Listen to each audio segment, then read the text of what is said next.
Bagara rice బాతుకర్రీ అయితే చేయబోతున్నాం. నమస్తే బ్యాచిలర్ మామలో ముందుగా బాతులు నీట్ గా బొచ్చంత తీసి కాల్చుకొని పసుపు అయితే రాసేసుకొని కడిగేసుకున్నాం. తర్వాత కావాల్సినంత ముక్కల సైజులు అయితే కొట్టేసుకున్నాను. ముక్కలన్నీ కుండలో వేసి నీట్ గా అయితే కడిగేసుకున్నాను. ఒక పక్క మనోజ్ చేసి బగారా రైస్ అయితే చేస్తున్నాడు.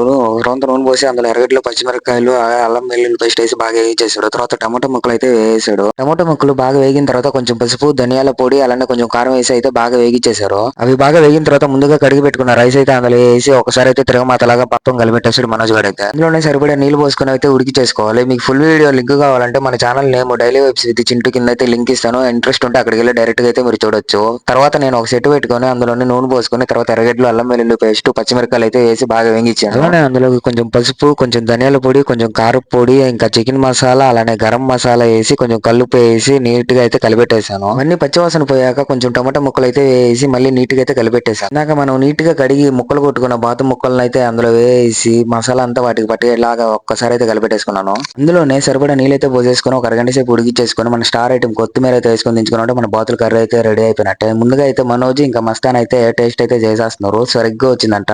తర్వాత నేను వేడివేడి బగారా రైస్ లో వేడివేడి బాతుకూర వేసుకొని ఒక్కొక్క ముద్ద తింటా ఉంటే రుచి మాత్రం అదిరిపోయింది. అందులోకి ఎర్రగడ్డ కాంబినేషన్ అయితే ఇంకా అదిరిపోయింది. ఆ ముక్క అయితే చాలా అంటే చాలా సాఫ్ట్ గా అయితే ఉడికిపోయింది. సరే అయితే మళ్ళీ ఇంకో వీడియోలో కలుద్దాం. నువ్వు పోతా పోతా చేత్తో ఒక లైక్ కొట్టి సబ్స్క్రైబ్ చేసుకోపో మావా.